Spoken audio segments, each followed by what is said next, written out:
कैसे हो? मैं हूँ आपकी हिंदी की टीचर भारती सरोदे। बृहन्मुंबई महानगरपालिका शिक्षण विभाग वर्चुअल ट्रेनिंग सेंटर द्वारा मैं भारती सरोदे आपका स्वागत करती हूँ। नमस्ते प्यारे बच्चों, आज हम 7वीं कक्षा के सुलभ भर्ती का अभ्यास करेंगे। दूसरी इकाई का चौथा जो पाठ है शब्द संपदा हमने पहले पढ़ा है, तो आओ आज इस पाठ के अंत में और अंतर्गत जो स्वाध्याय दिए गए हैं उन स्वाध्यायों को पूरा करते हैं। आओ शब्द संपदा इस पाठ में जो नए शब्द आए हैं उन्हें हम शब्द वाटिका से चुन लाते हैं।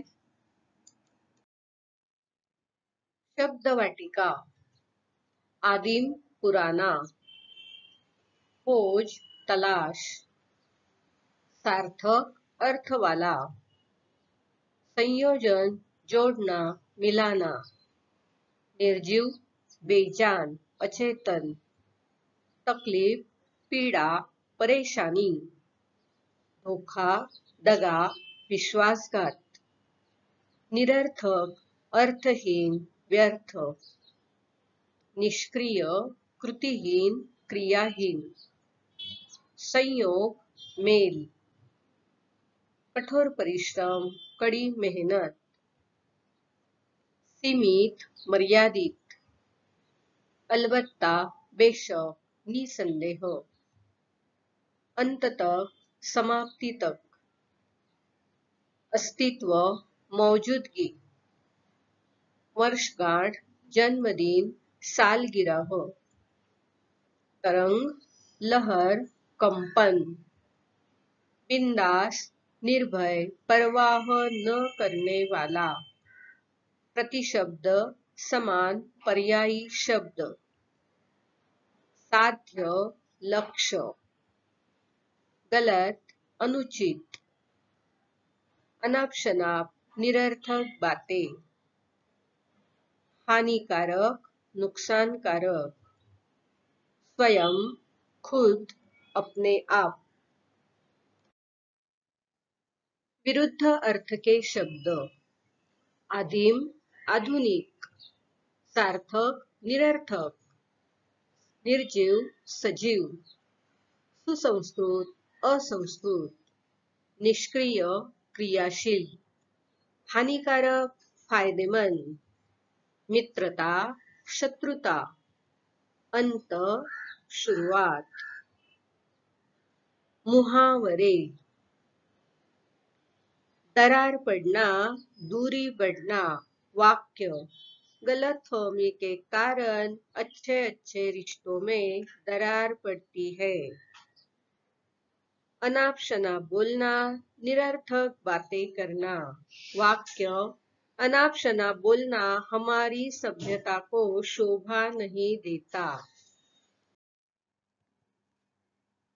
देखो तो, स्वयं अध्ययन इस शीर्षक के अंतर्गत हमें प्रश्न दिया है कि वाणी कैसी होनी चाहिए, बताओ। वाणी यानी हमारे बोल कैसे होने चाहिए। तो हमने जब पाठ पढ़ा तो ये बातें समझ में आ गई कि हमारी वाणी कैसी होनी चाहिए, शुद्ध होनी चाहिए और सरल होनी चाहिए।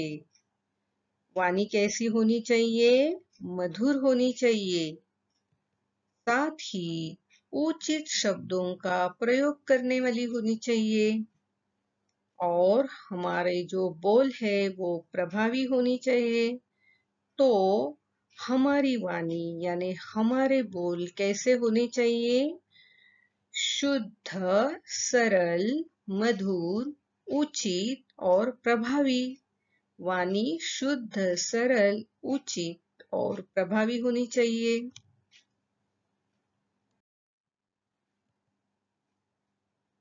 देखो बच्चों, ये है संसद भवन जो दिल्ली में स्थित है और ये है भारत के संविधान की उद्देशिका। यह उद्देशिका आपके हर पाठ्य पुस्तक में दी गई है। इस उद्देशिका को सुनो और दोहराओ। यह बात सुनो तो जरा इस शीर्षक के अंतर्गत हमें बताई गई है, तो बड़े ध्यान से सुनना। हम भारत के लोग भारत को एक संपूर्ण प्रभुत्व संपन्न समाजवादी पंथ निरपेक्ष लोकतंत्रात्मक गणराज्य बनाने के लिए तथा उसके समस्त नागरिकों को सामाजिक, आर्थिक और राजनैतिक न्याय, विचार, अभिव्यक्ति, विश्वास, धर्म और उपासना की स्वतंत्रता, प्रतिष्ठा और अवसर की समता प्राप्त कराने के लिए तथा उन सब में व्यक्ति की गरिमा और राष्ट्र की एकता और अखंडता सुनिश्चित करने वाली बंधुता बढ़ाने के लिए दृढ़ संकल्प होकर अपनी इस संविधान सभा में आज तारीख 26 नवंबर 1949 ई मिति मार्गशीर्ष शुक्ला सप्तमी संवत 2006 विक्रमी को एतः द्वारा इस संविधान को अंगीकृत, अधिनियमित और आत्मर्पित करते हैं। तो यह जो उद्देशिका है, आप भी घर में फिर से पढ़ लेना। आओ आगे का स्वाध्याय देखते हैं। जरा सोचो, चर्चा करो। इस शीर्षक के अंतर्गत यदि तुम पशु पक्षियों की बोली या समझ पाते तो क्या क्या करते? सोचो तो और मुझे बताना जरूर। तो देखते हैं, अगर हम पशु पक्षियों की बोली समझ पाते तो क्या क्या कर सकते हैं। यदि मैं पशु पक्षियों की बोलियां समझ पाता तो मैं सभी पशु पक्षियों से बातचीत करता, उनका सुख दुख सुनता, उनसे बातचीत करके उनकी तकलीफ अथवा समस्या को दूर करने का प्रयास करता। मैं उनके साथ खेलता कूदता, मैं पशु पक्षियों के साथ सैर पर जाता, उनके परिवार समाज के बारे में जानता, मानव की प्रगति के बारे में उन्हें बताता, उनकी रुचियों के बारे में पूछता और अपनी रुचियों के बारे में बताता, उनसे घोंसला बनाने की कला को सीखता, उनके जीवन के अनुभवों को समझने की कोशिश करता और भी बहुत सारी बातें मैं करता, अगर मैं पशु पक्षियों की बोलियां समझ पाता। आगे का स्वाध्याय मैंने समझा। तो बच्चों, हमने जो शब्द संपदा यह पाठ पढ़ा है, इस पाठ के द्वारा हमें कौन सी बात समझ में आई है, यही हमको लिखना है। तो देखते हैं। शब्दों का संसार अनोखा और विस्तृत है। हमारी प्रत्येक भावनाओं को दर्शाने के लिए हर प्रकार के शब्द उपलब्ध है। जो शब्द बुरे और अनुचित होते हैं, वे संबंधों में दीवार खड़ी कर देते हैं। इसलिए ऐसे शब्दों को जीवन से निकाल देना चाहिए। अपनी शब्द संपदा विकसित करने के लिए शब्दकोश, साहित्य, ज्ञानवर्धक पुस्तकें पढ़नी चाहिए। वाचन संस्कृति के कारण ही हम शब्द संपदा के धनी हो सकते हैं। और भी बहुत सारी बातें इस पाठ के द्वारा हमने जान ली है।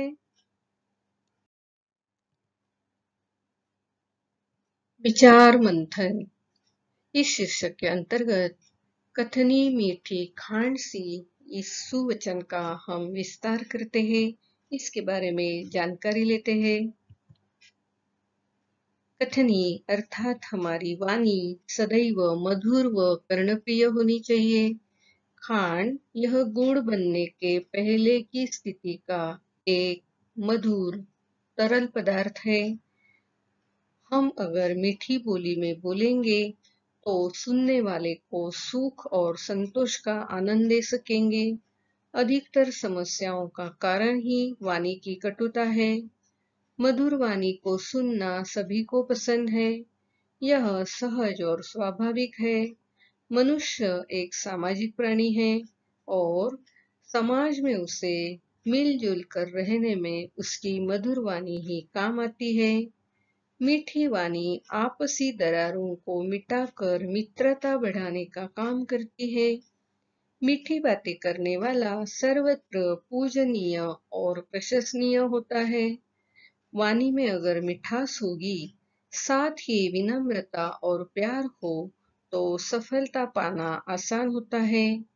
यश और अर्थ के प्राप्ति के लिए मधुर वाणी एक प्रभावी माध्यम है। इसीलिए हमारी कथनी अर्थात वाणी मीठी खांड सी होनी चाहिए। आया समझ में बच्चों? तो कैसे बोलेंगे? हमेशा मधुर शब्द में, मधुर वाणी में बोलेंगे हम। सदैव ध्यान में रखो, इस शीर्षक के अंतर्गत शब्दों का प्रयोग सावधानी से करना चाहिए। यह बात हमको बताई जा रही है। तो शब्दों का प्रयोग सावधानी से क्यों करना चाहिए, इसका हम अर्थ समझ लेते हैं। हर शब्द को यथासंभव संभल कर ही सदा बोलना चाहिए।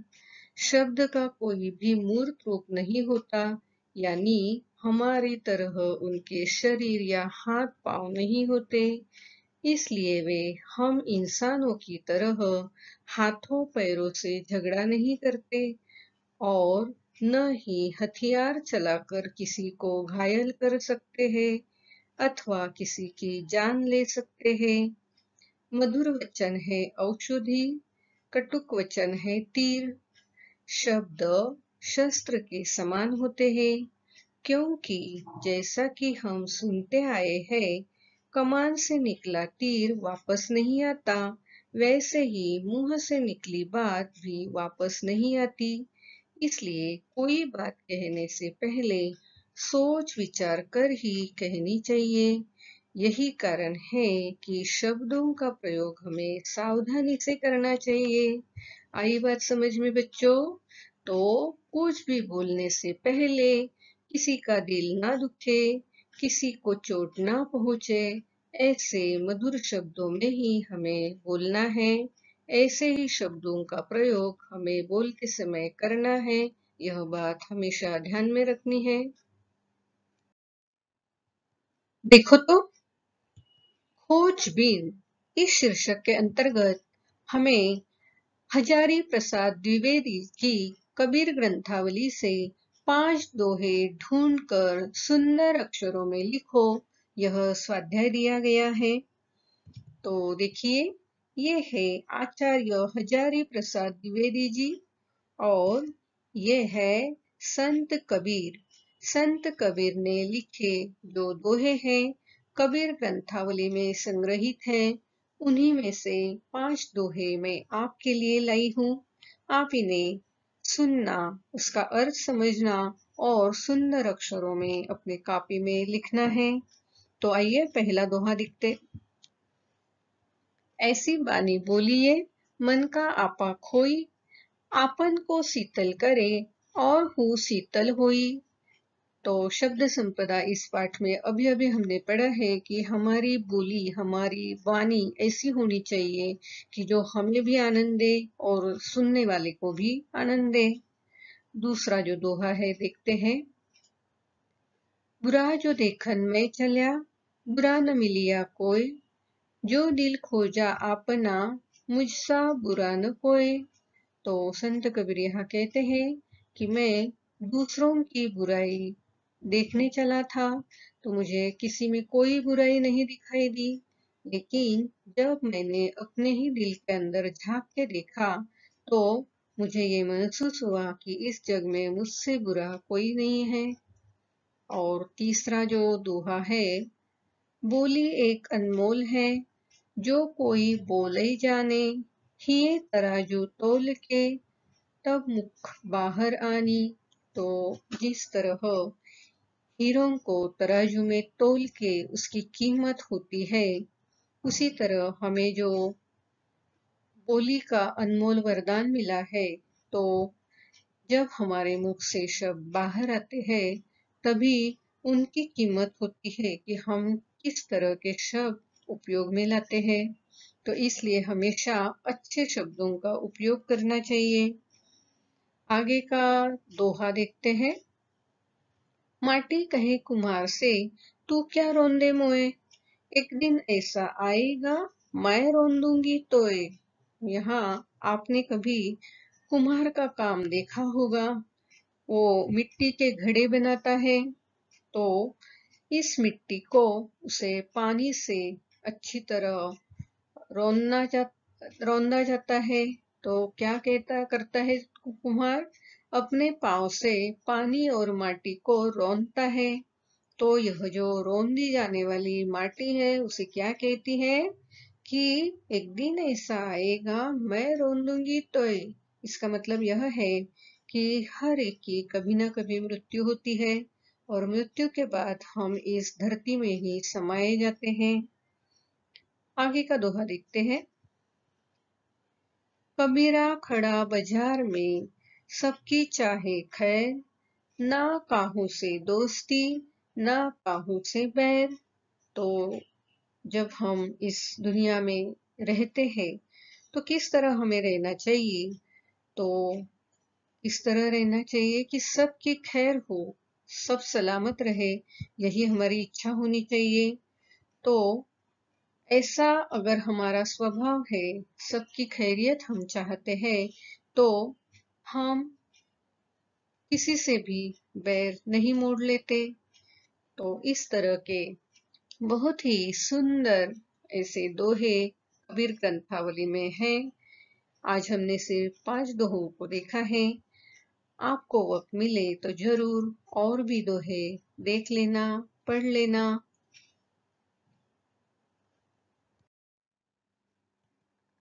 प्रश्न पहला, 3-4 वाक्यों में उत्तर लिखो।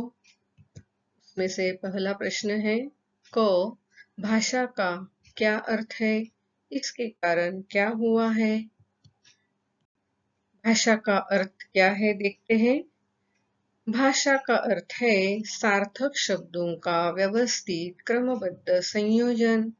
भाषा के कारण ही दुनिया की सभी ज्ञान शाखाओं का विकास हुआ है। भाषा ही सभी प्रगति की जड़ में है।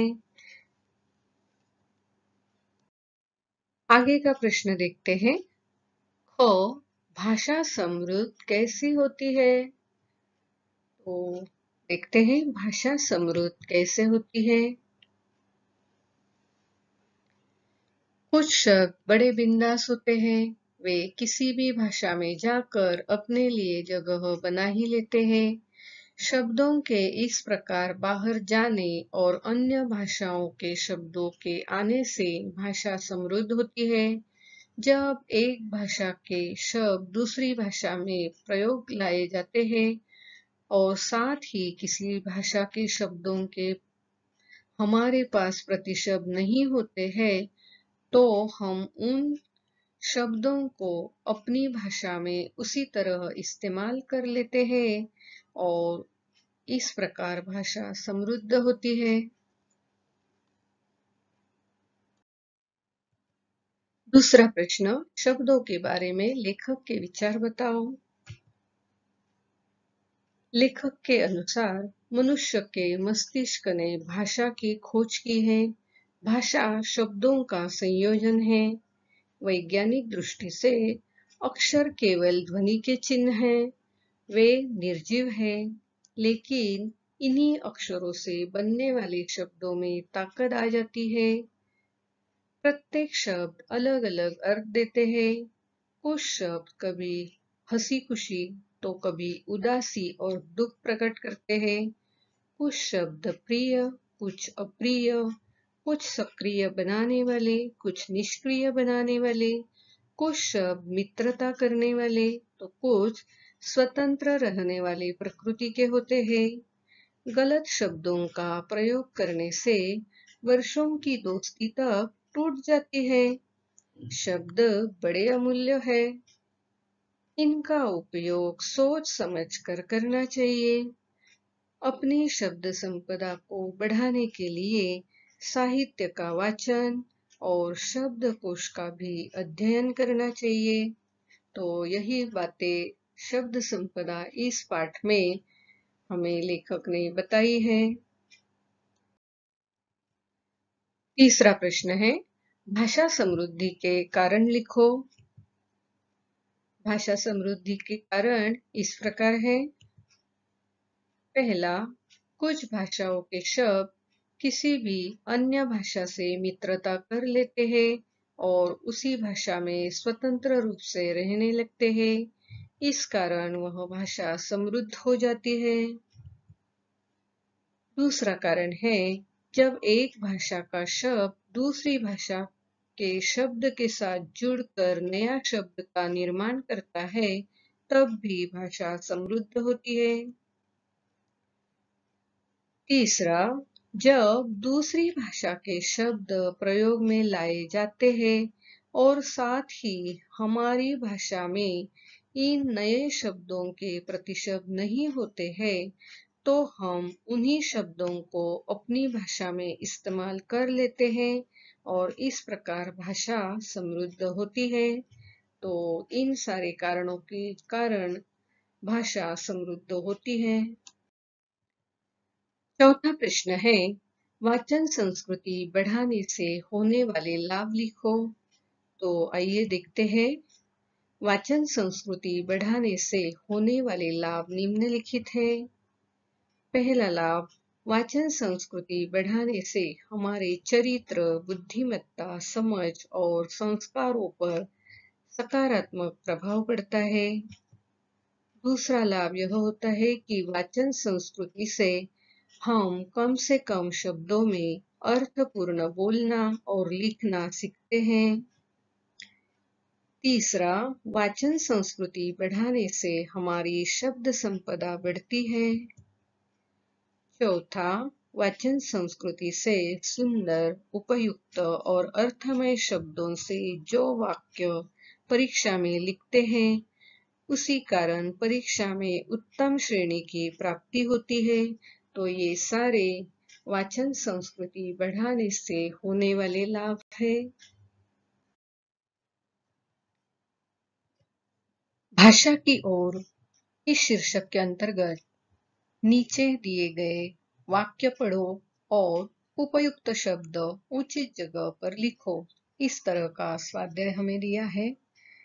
तो देखो बच्चों, हिंदी के अनेक शब्द ऐसे हैं जिनका उच्चारण प्रायः समान होता है, किंतु उनके अर्थ भिन्न होते हैं। यह शब्द सुनने में एक समान लगते हैं, परंतु इनके अर्थ बिल्कुल अलग होते हैं।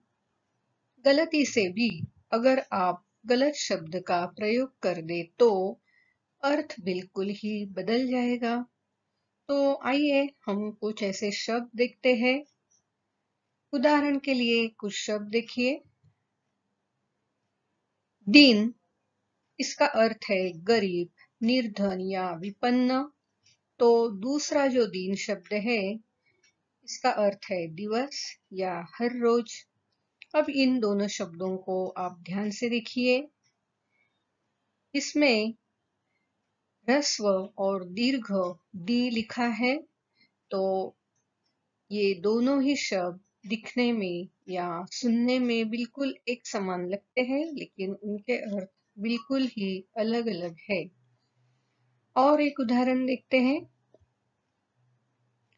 अवधि यानी समय या काल। तो दूसरा जो अवधि शब्द है, उसका अर्थ है हिंदी की उपभाषा। अवध यह प्रांत जो है, वहाँ जो हिंदी भाषा बोली जाती है, उसे अवधी भाषा कहते हैं। तो इस तरह दोनों ही शब्दों का उच्चार समान है, लेकिन अर्थ भिन्न भिन्न है। और एक उदाहरण देखते हैं। आदि यानी प्रारंभ, आदि यानी अभ्यस्त हो जाना। तो ये दोनों शब्द भी दिखने में और सुनने में एक समान है, लेकिन उनके अर्थ बिल्कुल ही भिन्न है। तो हमारा जो अगला स्वाध्याय है, इस स्वाध्याय में भी हमें इसी तरह के दो समान उच्चार वाले शब्द दिए हैं, लेकिन उनके अर्थ भिन्न भिन्न हैं।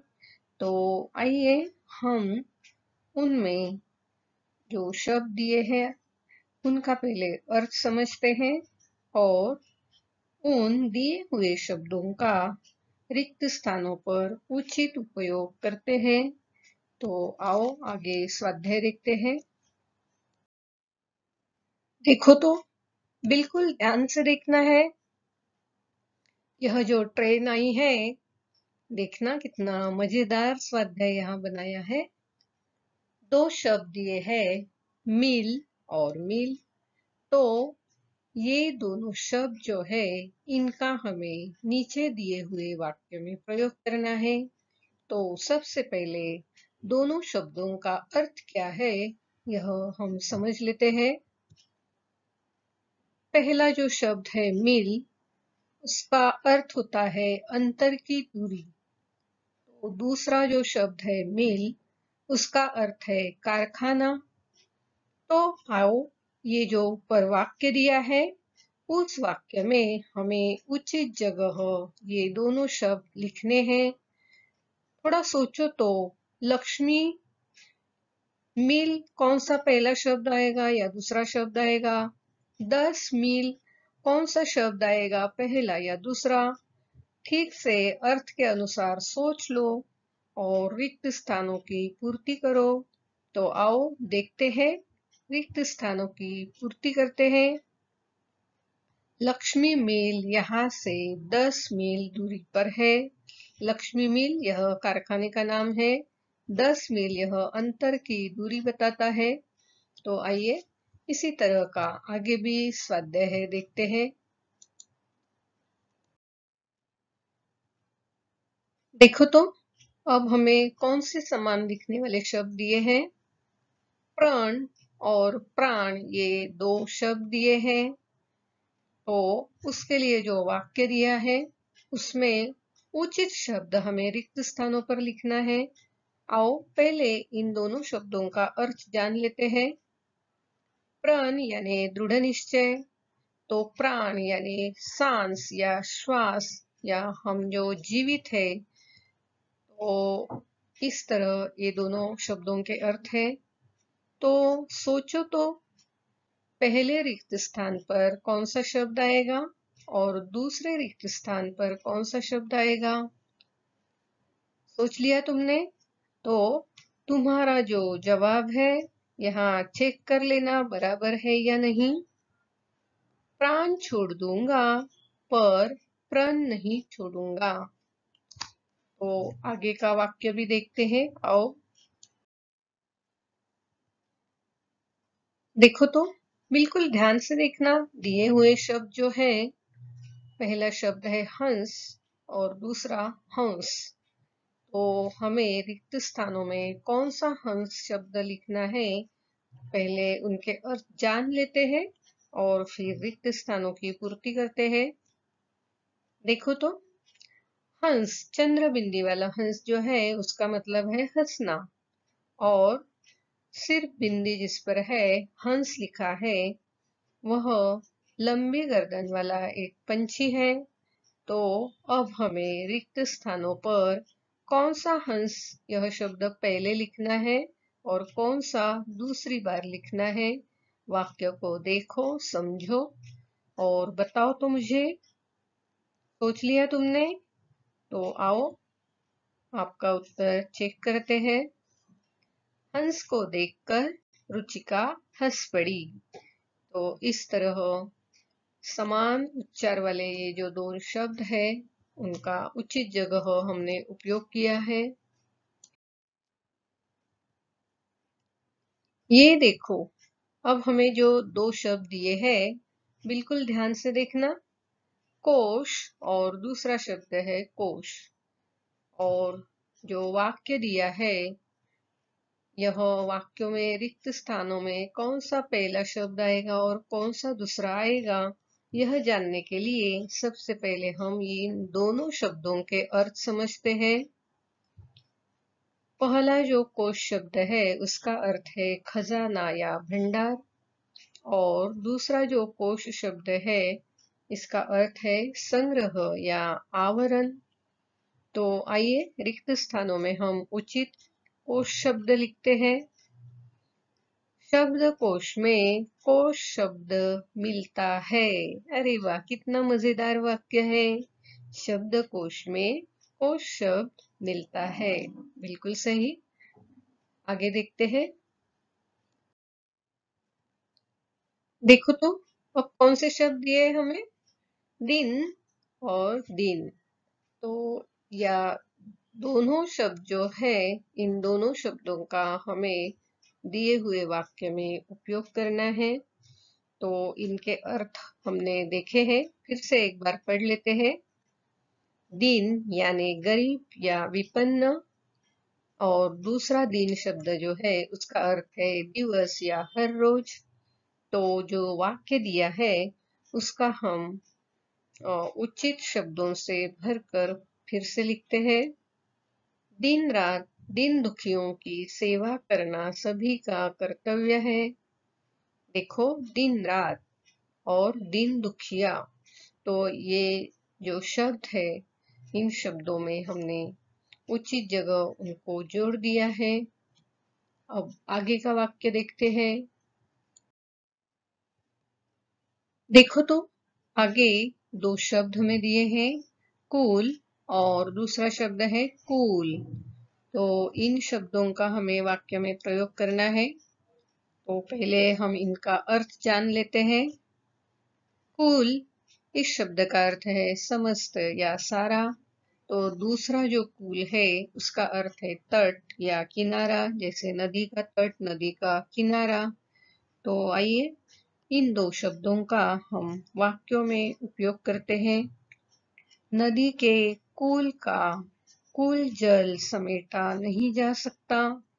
तो इस तरह इसका अर्थ होता है नदी के तट का सारा जल समेटा नहीं जा सकता। तो आगे भी हम देखते हैं। आओ आगे का वाक्य देखते हैं। आगे जो शब्द हमें दिए गए हैं, पहला जो शब्द है दिया और दूसरा जो शब्द है दिया, दोनों की जो पहला अक्षर है उसमें क्या फर्क है देख लेना। अब हमें उनका अर्थ भी समझते हैं। दिया यानी देना, और दूसरा जो दिया है उसका अर्थ होता है चिराग या बत्ती। हम जो भगवान के सामने दिया जलाते हैं वो चिराग जलाते हैं, यह दूसरे शब्द का अर्थ है। तो दिए हुए वाक्य में उचित शब्द जोड़कर वाक्य हम फिर से लिखते हैं।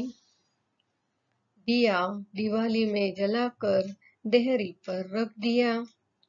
तो और भी आगे एक वाक्य है, उसे भी देखते हैं हम। देखो तो पिता और पिता ये दो शब्द हमें दिए गए हैं, और उनके हम अभी पहले अर्थ जान लेते हैं। पिता यानी पीने की क्रिया, पानी पीते हैं, चाय पीते हैं, इस तरह पीने की क्रिया। तो दूसरा जो पिता शब्द है उसका अर्थ है जनक या बाप या पिताजी। तो आइए दिए हुए वाक्य में हम उचित शब्द जोड़ते हैं। बालक पिता से पानी पीता है। तो बच्चों, इस तरह के जो शब्द है जो दिखने में तो समान है, उनके उच्चारण भी समान है, लेकिन उनके अर्थ भिन्न है। तो जरूर शब्दकोश से इस तरह के शब्दों को ढूंढ निकालो और उन्हें अपने वाक्यों में प्रयोग करके अपने क्लास टीचर को दिखाओ। स्वाध्याय प्रश्न पहला, प्रश्नों के उत्तर लिखो। अ, मनुष्य की विकास यात्रा की जड़ में क्या है? आ, भाषा का अर्थ क्या है? ई, न्यूटन ने काम की सफलता के बारे में क्या कहा है? ई, तमिल भाषा की विशेषता क्या है? ई, हिंदी शब्दों की विशेषता क्या है? ऊ, कुछ बिंदा शब्द क्या करते हैं? ए, हमारे मुख से उच्चारित शब्द क्या दिखाते हैं? ऐ, अपनी शब्द संपदा बढ़ाने के लिए क्या क्या करना चाहिए? शब्द संपदा। तो बच्चों, आज हमने शब्द संपदा इस पाठ के अंतर्गत और अंत में जो स्वाध्याय दिया गया था उसे पूरा किया है। तो अगली बार नए पाठ के साथ मिलते हैं अगले वीडियो में।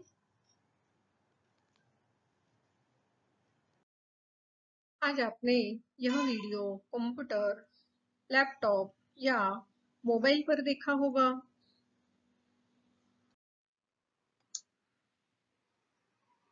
वीडियो के नीचे आपको इस तरह का एरो दिखाई देगा। इस एरो को क्लिक करते ही आपके सामने डिस्क्रिप्शन बॉक्स खुल जाएगा। डिस्क्रिप्शन बॉक्स में आपकी कक्षा, विषय, घटक तथा शिक्षक का नाम होगा और साथ ही आपने जो वीडियो देखा है उस पर आधारित कुछ प्रश्न होंगे जिसके उत्तर आप अपने कॉपी में लिखना है। और हाँ, साथ में ही एक गूगल लिंक दी गई है। इस लिंक को क्लिक करके जो फॉर्म आएगा उसे आपको भरना है। इस तरह का गूगल फॉर्म आपके सामने खुल जाएगा जिसे क्लिक करके भरना है और अंत में यह जो सबमिट का बटन है उसे दबाना है। और हाँ, अगली बार 7वीं कक्षा का हिंदी विषय का वीडियो देखने के लिए हमारा ये थंबनेल जरूर याद रखना। मेरा ये वीडियो आपको पसंद आया हो तो जरूर लाइक, शेयर और सब्सक्राइब कीजिए। मेरा ये वीडियो ध्यान से देखने के लिए आप सभी को बहुत बहुत धन्यवाद।